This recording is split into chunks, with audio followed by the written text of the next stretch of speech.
To me, it was delightful. Honest to goodness village. There were brick walks that the Village Improvement Society built. Then they had oil lamps on the streets. Nearly everybody in town had half to 1 acre of ground. It was just a delightful atmosphere. I still can't get over it. I still say, I'm going to the village.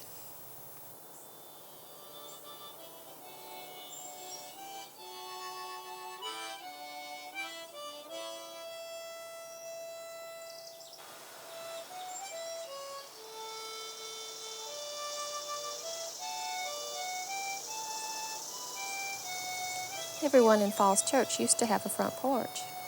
I would love to just sit on my front porch watching the world go by, or just being still.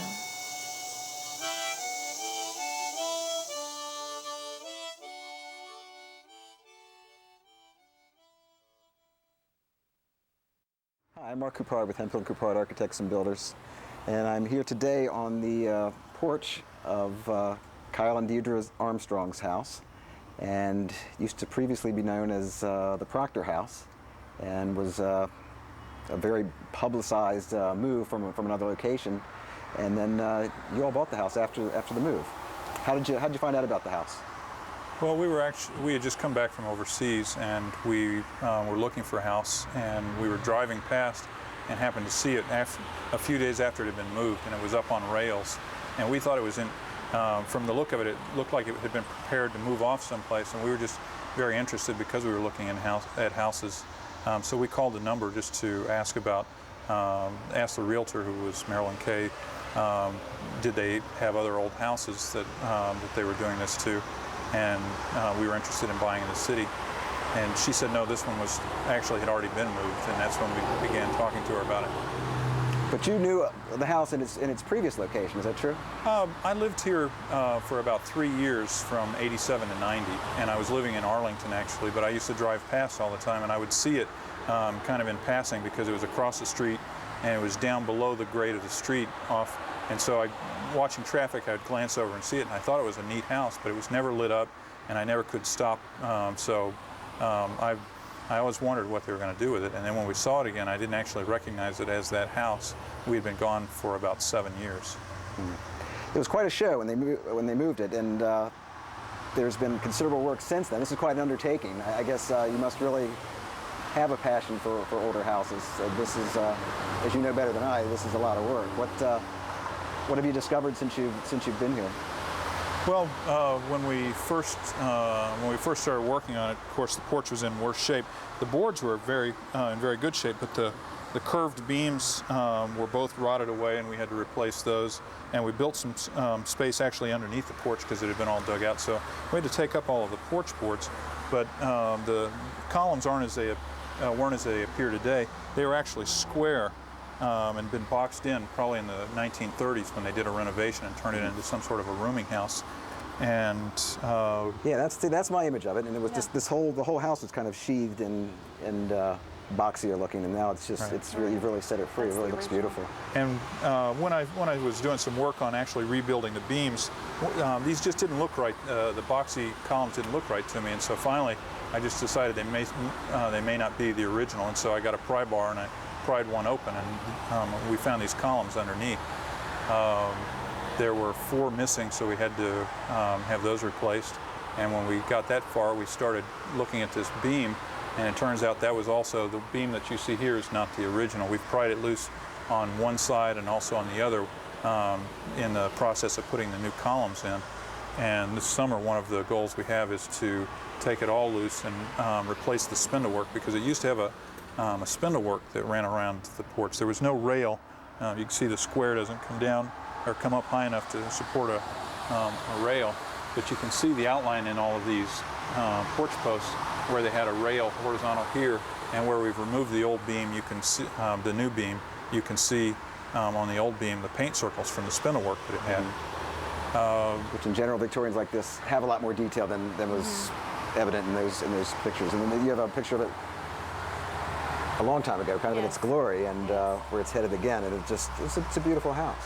Thank you. It really is. Of the people that lived here, have you run into any of the people since you moved here? It's a very prominent location. As I said, you all weren't in on it, but it was very, very well publicized and a somewhat contentious move. But I think it belongs here. It feels really good here to me, and it really helps out the street and the fact that you all weren't in on it. But a house like this was saved is a great start to you all's life here, I think. Well, since you moved into the house and when you're not working on the house, how do you use the porch? Well, today, myself, Kyle, and our 4 children got out on the porch and we had hamburgers, had a little picnic. Whenever the 4th of July celebration got rained out, we turned the music on the porch, and Kyle had gotten some glow sticks, and my children danced to the music and swung their glow sticks around all over the porch. My 2 daughters like to choreograph and make up songs. And so they'll come out here and tap dance and ballet and do all sorts of creative things, and they rope their brother Daniel into doing it too. Mm-hmm.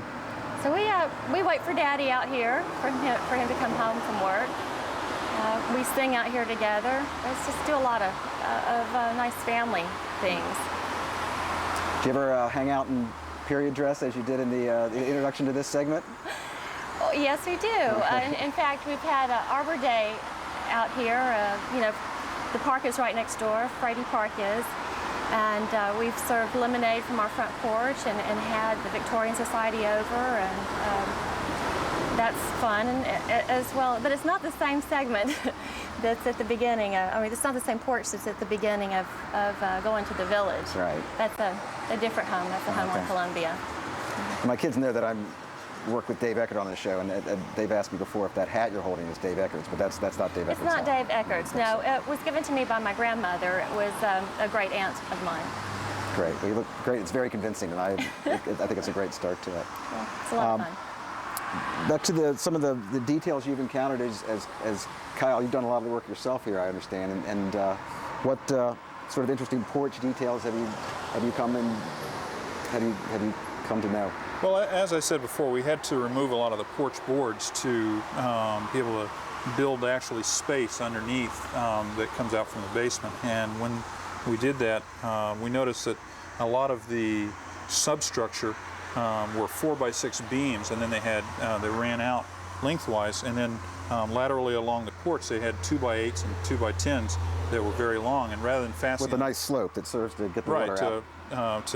They were set on a slope, and rather than fastening them with nails, they actually notched the wood and kind of dropped it in place to where it was a dry joint.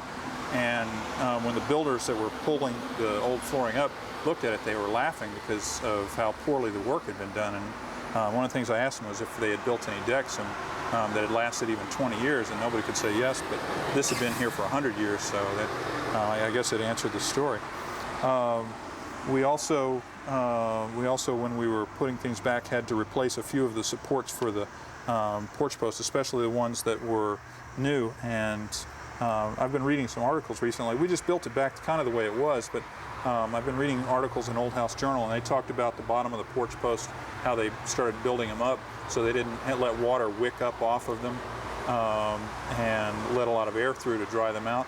And they had kind of, rather than a nice decorative piece around the front, they'd run the porch boards all the way out and then just put a very gentle rounding on them to give them more surface area on the end grain so that it dried up faster.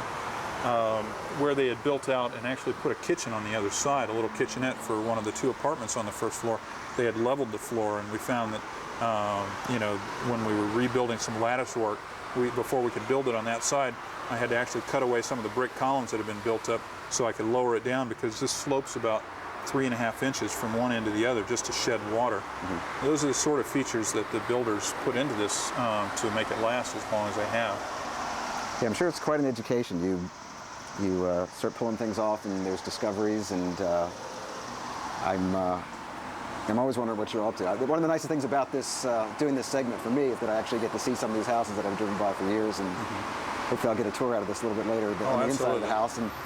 And it's a house that's got enough stories to, merit certainly a whole evening of talking about it. I'm sure you guys have sat out here on this porch and had nice evenings with guests, and it's a pretty logical thing to talk about, I would think.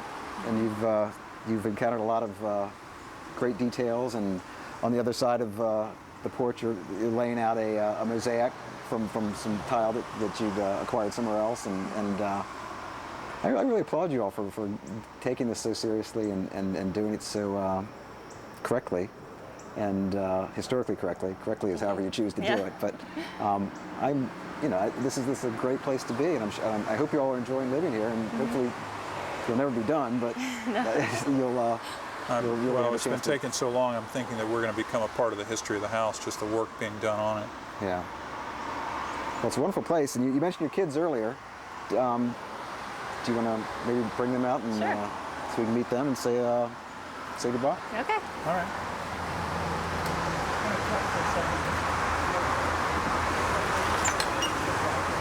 It's time.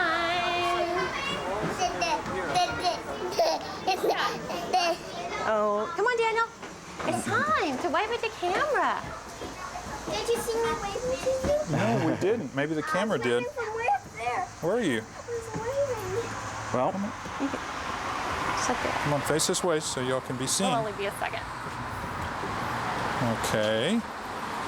All right. Well, thanks for having me over. I hope to, like I said, Everybody wave continue to this the tour camera. inside, and Thanks for coming. bye-bye. Bye.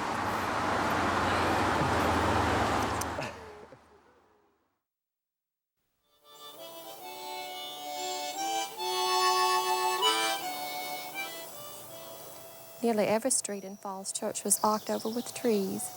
You walked under a bower. That's what made Falls Church so attractive.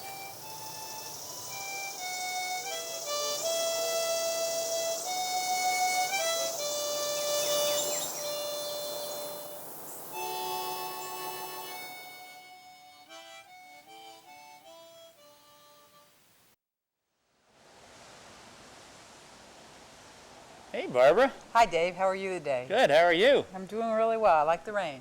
Me too. And it just is stopping. It's still a little dark outside, but we're going to be seeing a lot of sunny day on this show today. While we're talking, the audience is going to see some sunny pictures of what kind of tree? Kyananthus, our white fringe tree. Fringe tree, also known as Old man's beard. Old man's beard, and flowering ash. Right.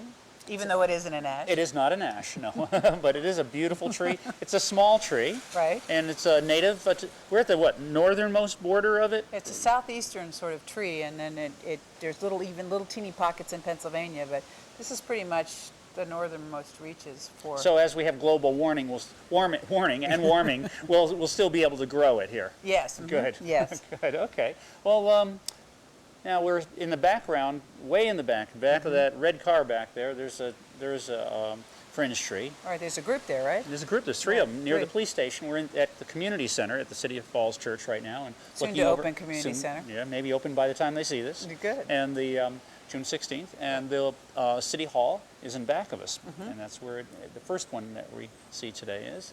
And tell me about the Kyananthus virginicus. Well, because it is a small tree, it's a wonderful tree to plant in places. It tends to be very like a large shrub. It's very multi-stemmed, and it has this white flower which occurs right about now. It's just to finish its peak time, and we're looking at mid-May when we Okay. had the flowering. Early May to mid-May, and of course it depends on the spring. This year we had sort of cold, hot, cold, so Right. I think the durability this year was really good because we did have the cool weather. The And blossoms it was the stayed best very- blossoms I've ever seen this Yes, year. The very, yes. very best, and the audience will be seeing that. Now That's why they call it the old man's beard, because of all the white that's on it. It does look yeah, I'm very... beginning to understand that a little bit. We have a personal demo here. And we're gonna one of my favorite fringe trees in town is over at Thomas Jefferson the Elementary, school, or right. TJ, right in that patio. Right. And there's a grouping, I think, also over by the butterfly garden. That's right, on the other side of the school. And now the one at the patio was planted in 1993 to honor Hal Silverstein. Yes. Silverstein. That's right, and that was honoring his years of work with trees, and he wanted a fringe tree because it was Thomas Jefferson's favorite tree. Now, I heard the willow oak was his favorite tree, but I could be wrong. Well, Maybe he had Thomas many Jefferson, he had favorites. many favorites, depending on who was doing the talking. Yeah, right. Right. Or the So- writing. Right, yeah. So anyway, he wanted that tree planted, and we did, and that was a nice ceremony. You have a little plaque there. And the one in the back, the largest one by the butterfly, was for my wife, Annette Mills, because she started the butterfly garden back I there. remember that. And then we planted a lot of other babies around it. And Right. so it's turning really into a nice. grove. It's really nice, yeah. Now, another place that we have is right here in Cherry Hill Park. Right. Not only around City Hall, but right next to the Cherry Hill Park sign, there's a beautiful specimen we planted, I think in 94, no, actually it might have been 1993, the same year as Hal's tree, because Barry Bushow and I took turns wheeling that tree in a ball cart, a tree ball cart, up no, actually it was Park Avenue during the Memorial Day parade. It was, Oh, it that's was right. in the I parade. remember that, yes. And we took turns. I let him wheel it where it was the greatest incline. Right. And then I took over where it flattened out, you know. Because he's tall. He's tall. He He's has stronger better than I am. leverage, He's right. stronger than I am, actually. And so anyway, then we took it up and planted. A whole bunch of people, you know, dove in with us and planted it, and it's turning into a great tree. Well, let's see, where's some others? There's actually some more down. Over by the bridge that goes over Route 7 where the bike That's trail right. is, underneath That's- of that, that's right where there. there's that white garden of natural native trees. Shrubs, actually. Shrubs. It's a president's garden. The Village Right. Society has a garden there. It's honoring all the past presidents of the society, and that's another story for another Yeah, day. right. And then, but one of the trees that have white flowers is the fringe tree, and there's Right. quite a few of them in there. Right. And they're not quite up to speed yet, but they're coming along. That's the worst soil in the whole wide world because that was a railroad bed. Right.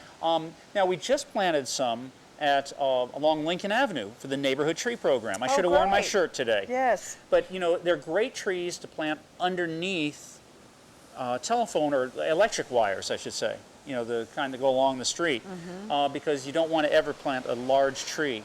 And fringe tree is one of the favorite trees to plant under there because they'll maybe grow 15 feet, Right. something like that. And they're widely tolerant of the pollution, the soil, different soil types, and they're really sort of flexible trees, shall we say. You know, And they're they very can- slow they can growing. handle it, yes. Very slow growing. So agonizingly slow sometimes. And but the people are real happy because just after we planted them, they bloomed. And so that, you know, people just thought, oh my goodness, this is the greatest tree because it's like 2 days after we planted them, this gorgeous blooms came out. That always makes people feel good, like they're doing something right when they get blossoms. Exactly right. Well, I guess one thing a lot of people don't know is every tree has a blossom. That's right. Every single tree. Whether you see it or not. Exactly. is Some whether of you them know. are very small. Yes. And a lot of people buy their trees because of the flowers, but no matter what the tree, the flowers aren't on that long. Right. No matter what it is. So you should buy a tree for more than just its flower. Right. Let's see, now where else? There's another place there's a fringe tree. Cavalier. Cavalier Park. Trail Park, that's right. And right at the entrance by the parking lot. Right. And there's a sign. They for some reason don't have the Cavalier Trail Park sign, but they have a little sign that says Native Wildflower Garden or Butterfly Garden there, something like that. And so the tree is right in back of that. And that's just starting to Come around. come around. But now we said that every tree has a flower. Every tree has a fruit also, not Right. an edible fruit. I mean, it might be a cone, Right. you know, or a legume. Right. But tell me, what do you know about the fruit of the Cyananthus? I Yeah. never can pronounce it. The fringe tree. The fringe tree. Yeah. What's the fruit It's like? a multiple fruit. It's really pretty. It has a very nice dark blueberry sort of look to it. And it comes down and there's a separation so that it almost looks like an open dropping of grapes. I mean, if you'd taken 30 grapes out of a grouping, it would sort of look like that. And the birds love them. That's great. So Yeah, all but bird lovers. unfortunately they're a little inconspicuous to the passerby because the foliage hides many of the berries. Okay, but the birds know they're there. Oh, yeah. Yeah. You'll get some good They birds. pretty much depend on them, I think. And when do those come out? They come out generally, September, I think, right, isn't it? it's Yeah. after flowering, much when many things will have acorns and that sort of So actually, that's a good time for migratory birds. Right. I mean, you know, and a lot of times people plant a lot of plants from like Europe or from Asia or Africa, and even though they may have food sources for birds, they don't come out at the right time for the migratory birds. Right. And it's interesting how nature evolved in a certain way, of course. Right. That's And why so- native trees are so important. Yeah, and so if we were caring about the birds, would really be planting native trees. Exactly. Yeah, okay, and fringe tree is a real Ensuring good the one. cycle. Yeah, right. Well, I hadn't heard of a fringe tree until just, I guess, in the early 90s, but now I'm starting to hear about it all over the place. I think it's more readily available in nurseries, isn't it? Right, and it's a little more, it's adaptable, so it does grow Yeah. in a lot of different conditions. You know, the yellowwood, which I think we talked about earlier, is not that easily available, and it is difficult to find, but you can request it, and often someone will get it for you. Well, I think a lot of people are now looking for smaller trees. That's a big deal. I mean, it's because of wires overhead and smaller pieces of property. As we get bigger and bigger homes Right. and smaller properties. So I think that fringe tree would be a real good thing choice. for them. Yes. Now it's called fringe because I've heard of a number of different reasons. And what have you heard? Well, just because of the way the flower is, that the bark is a little different than the yellowwood, which we were talking about earlier. It is silvery, but it does have furrows sort of in it. The bark does, yeah. But I mean, I would think it's just basically, because of the flower, it Like creates a fringe Yeah, look. Surrey with the fringe on top. Exactly, Yeah, right. yeah. I've heard that was the main one. The other reason I heard is it grows on the fringe also of sun and shade. It can Right. take both sun Right, and shade. Sun and shade, But a lot of times it's long streams. right, and ponds. And yeah. ponds, and it's right on the fringe between sun and shade, and also between water and dry Right. areas. So it grows on the fringe. So I guess it's fun to be on the fringe, isn't Yes. it? Yeah. Fringe tree. Thanks, Dave. Thanks, Barbara.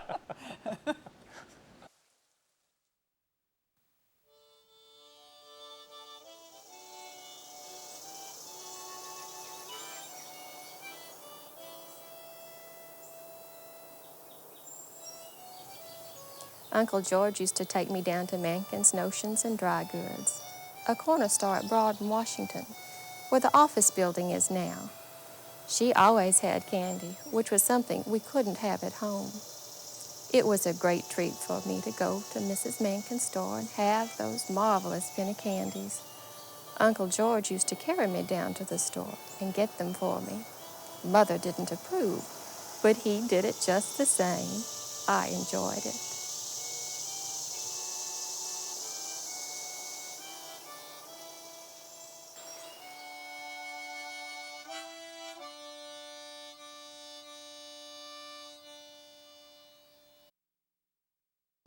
Hi, we're here at Greenscape at 130 North Washington Street. Everyone knows where that is. They don't even need a sign. Let's go inside.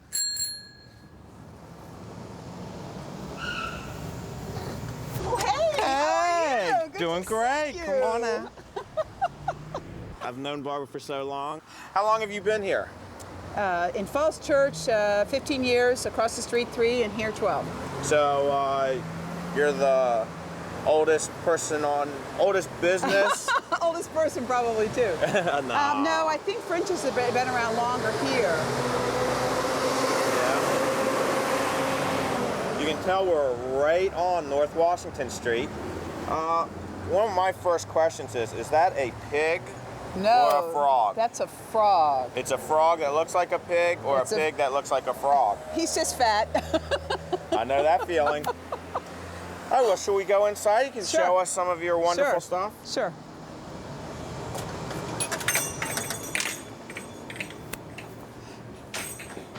Well, the front of the store always has the holiday of the moment in it, and we carry a lot of holiday things, so that's usually the first thing you see. And lots of flowers. I see lots of pigs, too. Yeah. Well, we have, people love animals and flowers and plants. It sort of goes together. And so we always have things like that for the garden. They like that sort of thing, so I do too. Yeah, I always like your cows. Yeah. Especially the famous one that disappeared. And, From the Salisburys, yes. right. They've been looking in the police reports for that. But we have a lot of things that attract people at night. We try to do the windows so it changes with each holiday. And right now we rotate our stars, which are also a big attraction because we leave them on at night, and the people that go to the theater always come in and say, oh, those are really cool, you know. So we sell a lot of those to the young people especially. So being near the State Theater, has that helped business? Oh, or- yeah. Yeah? Oh, yeah. Different group of people. They come from all over. And different artists, of course, attract different audiences. Well, I know this is a gathering spot, and I know the Chamber gathers in probably their biggest mixer of the whole year, right before the holiday season, December. At Christmas, right? Yeah. Yeah, we've been doing that a while. Yeah, that's wonderful. The store is basically a home and garden sort of thing. So anything we feel is appropriate, and we change it around a lot. We change the store pretty much every 2 weeks. We get boxes every day, so we have a lot of standard routine, sort of everyday things, but most people like to come in every once in a while and just check all the new stuff that comes out. Show me some of your favorites. Oh, well, this duck stuff is really great. This little hat, I'm not sure you can wear this. It's certainly an attractive color for you, Mike. Oh. Get a load of this. This is a cute little baby. I used to have a rubber ducky. Yeah, and that one actually is a bath stopper, so that it floats so you can find the bath stopper. Here. No, I'm not putting that on. Why not? I'm forced to. Come on, Mike. It's early in the head's morning, too but big. go ahead. Try it. My head's too big. That's a good look Now, for what you. is this for? It's a good look for you. I'll do. It's for baby hat. It's a baby hat. We have this whole duck thing. We have a duck umbrella with the duck handle. That's a big popular item. But a lot of people So you mean like ducks to get. are big now? Well, no, over- it's a good baby gift. Oh. And we And carry it's the whole different. theme through. Yeah, it's not something you find in a lot of the department stores. And that's another thing we really work hard on. I go to shows in San Francisco and the New York shows and pretty much try and find things that are unusual that people can't find anywhere else. And then we carry a little bit of home and garden. Like I said, here's a little bit of home stuff. We have handkerchiefs, because the first time I went to try and find some handkerchiefs at Bloomingdale's and some of the stores at Tyson's, and I couldn't find any handkerchiefs that were less than $20. So I said, that's that, so I bought some handkerchiefs. That's great. That's great. I know We carry the Times Limited, which is a great fragrance line. We found that one out in Colorado, although it's made in Minnesota. And we're real happy with this. And we carry some French products over here that are good home. This is a home care line, and then these are body products. Sell a lot of that. We always have fun soaps. The people come in and they'll want to make a basket for a teacher or something. And so some of the kindergarten children will get like a funny soap. And we have a flag soap, which I'll give you one. This is great. Thank you. Yeah, put it in the bathroom in the office. It's fun. There we go. That's great. Smells good too. Smells patriotic. Then we have candles from South Africa, which are popular, and some handmade papers, and just, and then some more 4th of July things around the What's this? counter. This is just a decorative box that's very flashy. If you're really, you could make this into a purse if you're going to one of those fancy 4th of July get-togethers. People like to carry a clutch, and this makes a good clutch. We also have some neat purses from a person that used to work for us. She has a company called Upala Bags. There was a similar one featured in the Try It section of the Post, but she makes these out of old cigar boxes, and I want you to see the inside of these. She takes findings. Beautiful. Isn't that pretty? She puts paper on them, she finishes them, and sort of a decoupage look in a way. And each one's different. Oh, wow. But it has a really wonderful fragrance. But guess what? What? No cigar. Isn't there a line like that? No cigar? No cigars. Close but no cigar. That's it. Here we go. So, and then we have, interesting sculptures by artists that we've, come across in our days that we know, and it's just really fun to. And I see you have a lot of clocks. Oh yeah, we with like different clocks. cities on it. Yeah, these are. This is a company out of Berkeley in California, and they really do a nice job. And they've just come out with whole new lines of children's clocks now too. Then we've got a wonderful. This is sort of a fountain area here. This one here is sort of a Western fountain, and you hook the water back here, and the water comes up through here. But it's made with findings. Isn't that cool? That a lot is. of the men like this. Yeah, so we had this up here for Father's Day. Sort of funny and whimsical. We like to have a lot of whimsy. It's really good. And we've got things like this horse up here, which is made out of recycled tires. This is from a gentleman up in New Jersey who has been doing this for a while. We have a motorcycle and a bull. This is gorgeous. Well, there's a lot to look at. I mean, we really could use a bigger space, but it's just it's too much work to move it all. Then we make garden baskets. That's probably one of our biggest things. We'll go out to the garden and I'll show you more of that. Oh, by the way, mentioning holidays, I guess we should probably take a look at the Christmas room, which is also our receiving room when it's not holiday. This is a very fun stop for all the kids. and the parents alike. And this is our, what we call our Department 56 room, and we are gold key dealers. We've been doing this so long that we get special awards for, you know, carrying it year round and such. People can still come in here and get things, but it's a little more difficult for us to, so we just leave the lights on like this. We don't have it all up because we just don't have enough storage to put all our receiving in. Oh, that's really neat. Yeah, but I started doing this in August. Wow. And it takes me about anywhere from 800 to 1,100 hours to redo it every year. But it's kind of fun, right? Oh, I love it. My dad was a big railroad train sort of man, so it sort of connects me with my dad.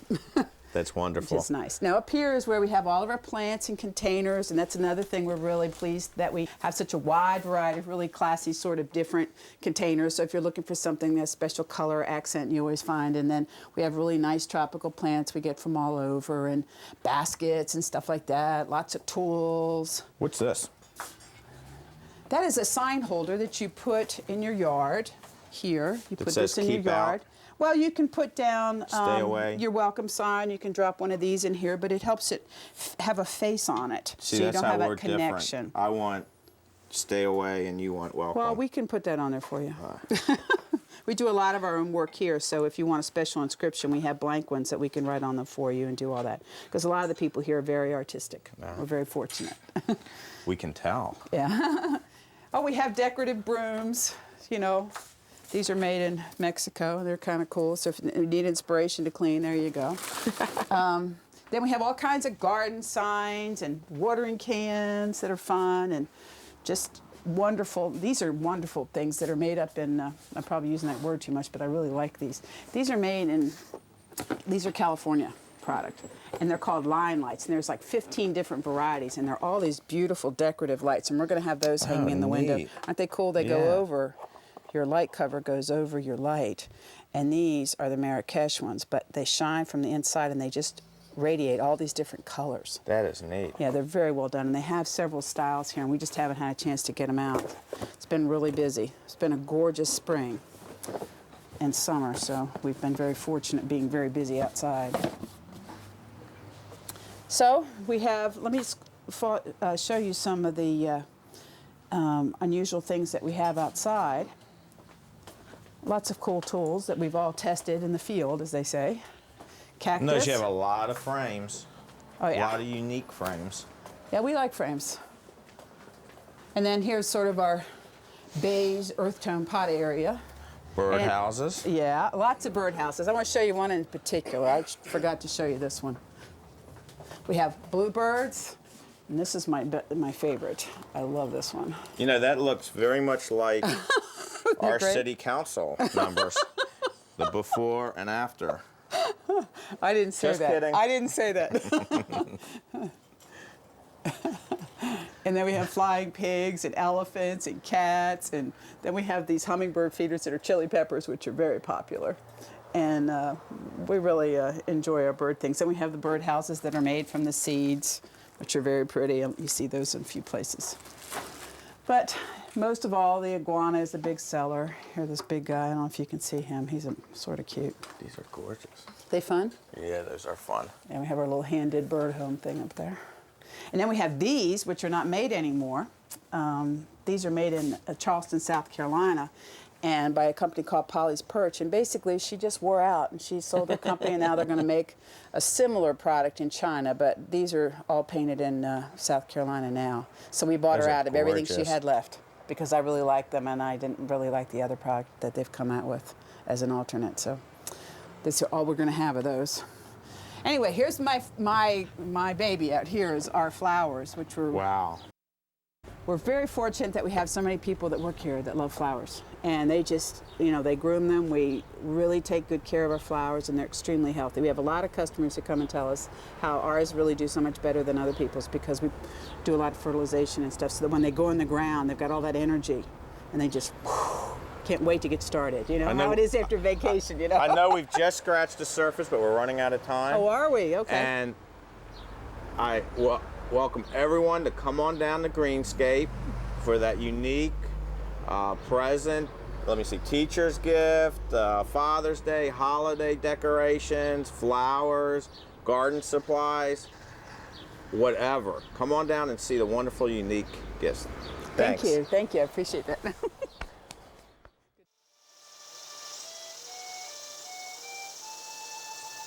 I loved going to the village. Everybody knew everybody. I would say, "Hello, Mrs. Brown," or "Hello, Mr. Hawkshurst," and they would all know me and my kin.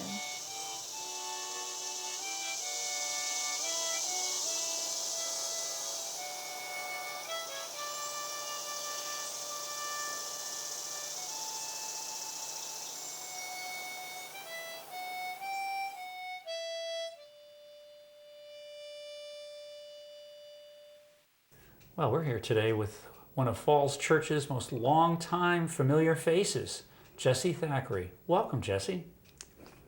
Welcome. I'm glad to have you here today. Thanks. Well, you've been here for a couple of years. When did you move to Falls Church? We came in August of 91. I mean, 41. Oh, 41. 41. Okay, 1941. 41, yeah. Okay.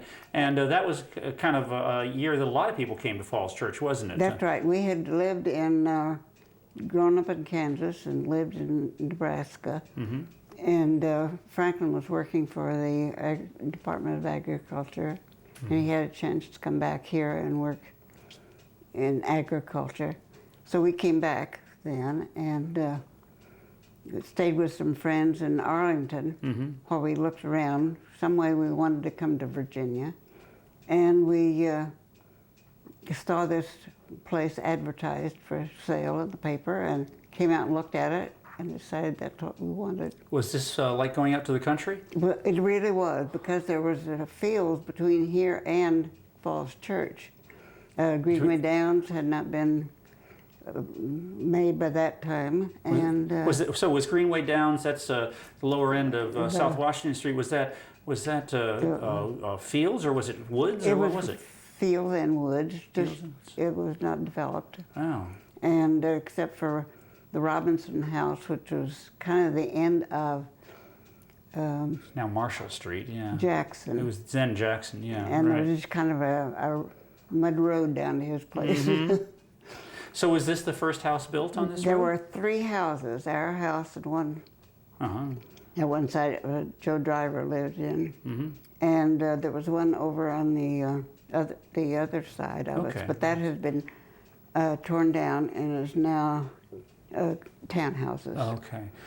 Well, coming here in 41, I guess there weren't as many people here, but something happened. You guys got involved, didn't you, with Quite involved, yes. It so happened our family, we had 2 daughters at the time we came, and our family, we got ready for school, and all of a sudden we became very interested. Sure. And it was rather funny. We had felt that everything would be developed when we came back, and we were quite surprised to find that education-wise, that there was a lot to be done in Virginia. Right.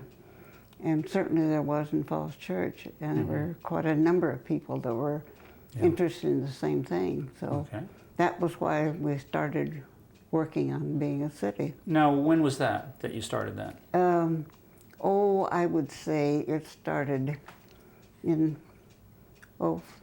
45, 46. Right at the end of the war then. Okay. And so you worked about 3 years on this then. I'd say it was that, but it was when Falls Church had enough population, I think it was 5,000, to be a second-class city. Well, who were the primary movers and shakers in forming the city? Well, there were so many. I think of those on the school board. Bob Miles was one. Lou Olin was certainly one. And city officials, the mayor at that time was Mayor Orm. And there was June Bunnell. Well, quite Just a few. a lot of them, right? Just a lot And of one them. was the two were you and your husband, right? Oh yes, we both Okay. worked on that. Although And I guess was it Walter Mess maybe? Walter or Mess was in. how about Lee Rhodes? And Lee Rhodes did a lot Yeah. for that. Mm-hmm. And it was so many people.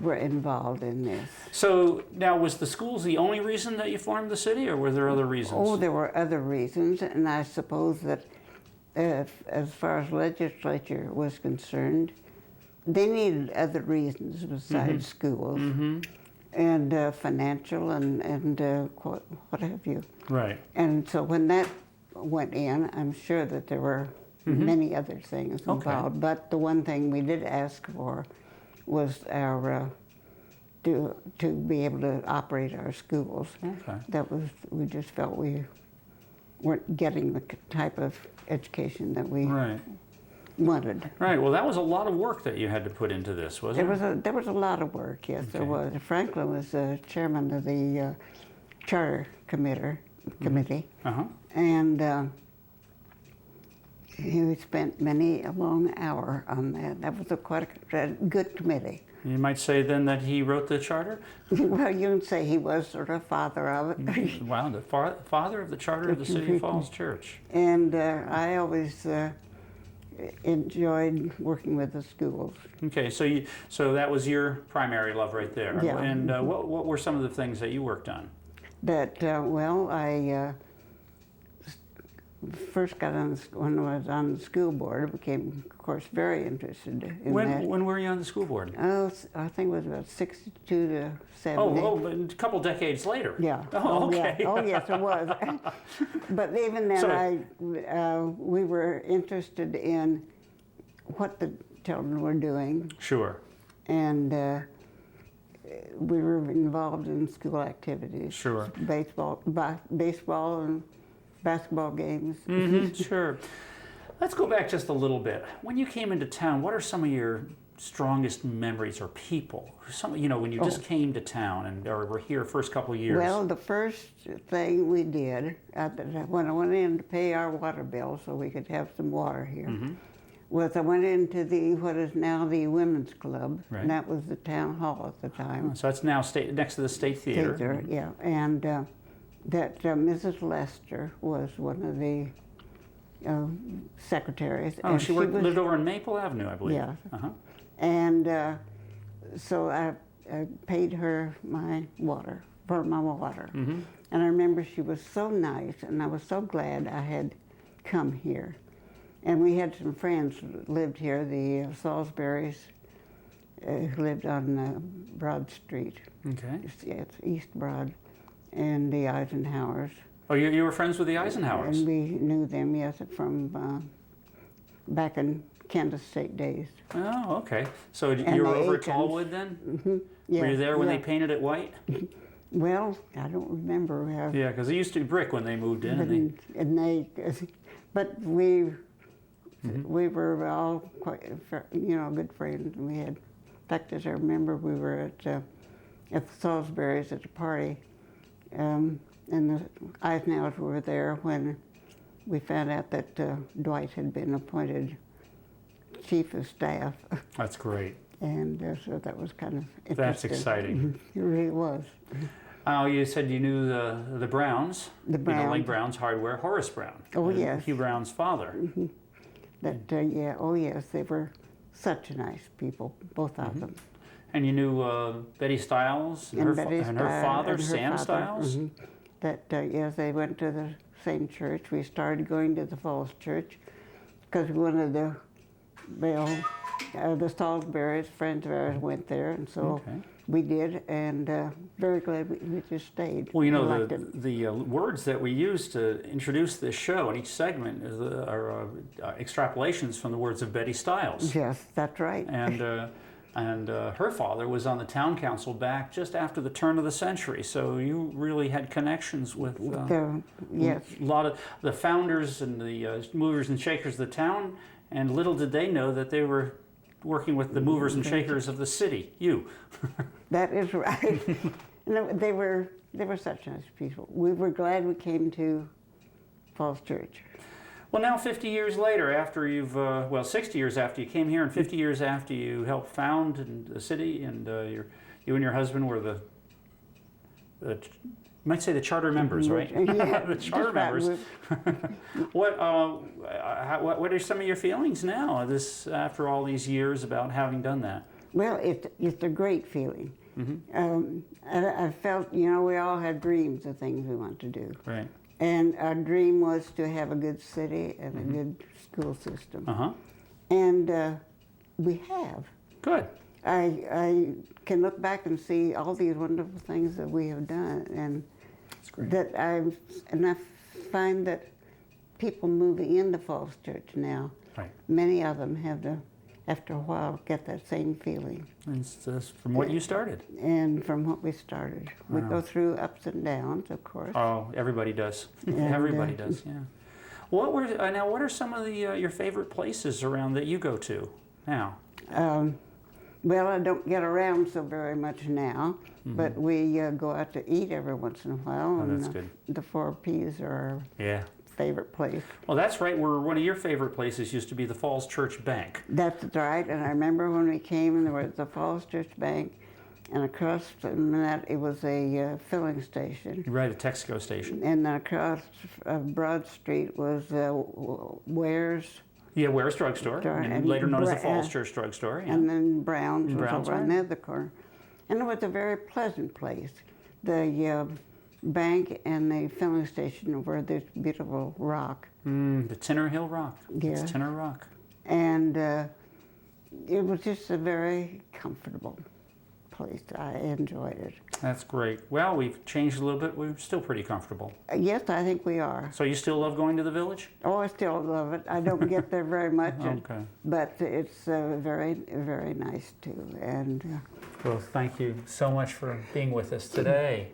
well, Thank you, it's Jessie been a Thackeray. joy. Thank you.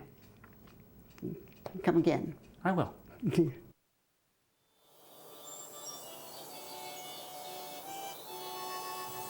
I heard music everywhere in town.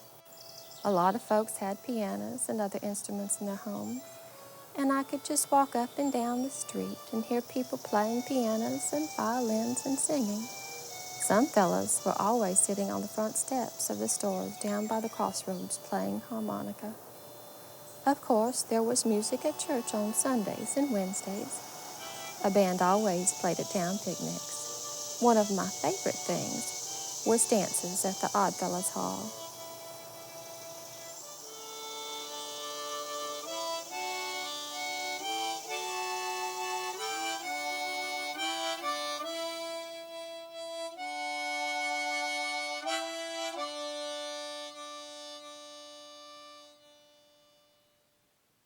There really is music everywhere in Falls Church City, and we're very lucky because Dave Eckert's going to join us today here at the location of Peg Jones's house. Peg Jones is now deceased, but some years ago, Dave and I met at this very location, and we want to tell you all about it. Dave, you want to join us? Sure. Hey, Jim. How you doing? Good. Good to see you. Well, it was about 4 years ago that we met. There's 4 of us, and you and Peg Jones and Jerry Press and myself to try to save the State Theater. Remember that? I remember it, and as you know, the State Theater is now up and alive. Yep, and we're really happy that that's happening. And but something very interesting happened at Peg Jones's house when we were trying to save the State Theater. It was back in 1993, and Peg was talking about the concerts she'd have in her house. In fact, not only did we start the idea for the home concert series, but as you know, it's been a success ever since. And you want to tell us more about it? Sure. Well, after we had our little powwow in there, and we got really excited talking about home concerts and how we could have concerts all over Falls Church in these beautiful homes like Peg Jones's house. And you know, with Fox's Music, know all these musicians everywhere. We've since for the last 7 years, we've had concerts, and about 14 a year. And I don't think we've had any vacancies, have we? No, every has concert. It always been a sellout? Every concert sells out. Why don't we listen to some of this music? I know the 13th Street Sax Quartet is made up of 3 employees from Fox's Music Company, and one of them's my manager, and I know I'd like to hear his playing.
What do you think? Whoa, Pretty that good, was huh? great. Yeah, and I was there that night. You know, and you know, they started out playing classical, and Yeah. after that they went into jazz, and Yeah. really blew our socks off once they started playing some of the really hot jazz too. So they're very versatile, and this is actually the third time over 7 years they've performed for us. Is that right? And I can't imagine 4 saxophone players at one time. But Yeah. who else we got?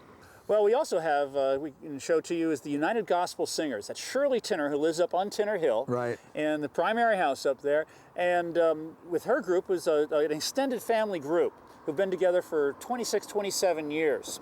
And if you can imagine, 7 huge voices in a living room and with one piano. And here we go. We're going to listen to them now. All right. The angels. The shepherds were sleeping in their flock. The angels came, told them a message. We'll sing that same message today. You as children of God, those who love Him, those who are so happy that He came into this simple world. We want you to go tell it on the mountains, tell it on your job, tell it in your home everywhere.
Whoa! What do you think? I was just so overwhelmed. When I went up at the intermission to talk about it, I couldn't talk. I confess I don't know what we're charging now for the series, but isn't it a few dollars per show? Well, Jim, the tickets are $15 in advance, and actually reservations must be made in advance. We don't even tell people where the concert is until after they've paid, because they are private homes. And in order to get information or reservations, call 703-532-0884. And what we have for the fall is the whole series is called Four on the Floor, because it's about quartets. On October 12th, we have the 13th Street Saxophone Quartet coming back again. You saw them a little earlier. What they're performing this time is called Sax in TV and the Movies. And what they're doing is they're playing original theme songs from TVs and movies in the first set. And the second set, there'll be famous classical pieces that later became movie themes. And you kind of guess what they are. And it's kind of very interactive and a lot of fun. That's October 12th. On November 9th, we have a well-known local jazz vocalist named Darcy Johnston with her quartet, oddly enough called the Darcy Johnston Quartet. And it's called Signature Tunes of American Popular Songwriters. And such songwriters as Cole Porter, George and Ira Gershwin, Hoagie Carmichael, Irving Berlin, and that'll be a lot of fun. And then the last one of the series, December 7th, Pearl Harbor Day, is called Lowdown Music. It's featuring the Paw Paw Bassoon Quartet. And I'm pretty sure that most people have never heard a bassoon quartet before. And they're even featuring a rare contra bassoon that's deeper than a normal bassoon. And they're playing a lot of classical and popular tunes that are pretty high-spirited, a lot of fun stuff, and it shows the range that the bassoon has. Most people think of a bassoon having a bass sound, but they also have a very high tone, and you get some very interesting sounds. So this will be a unique concert series. We're the only ones that I know of that really does the breadth of popular and classical and ethnic music. Most people who have home concerts just do like operatic music or special classical music or special folk tunes, and we do the breadth of it. So stop on by. One of the most interesting things to me is that right in the middle of Falls Church, right in the middle of one of the fastest urbanizing areas anywhere, we have magnificent old houses and trees, beautiful music still in homes and on the streets, marvelous places to gather, and trails to return home on. It makes me wonder why these wonderful qualities of village life remain here in Falls Church.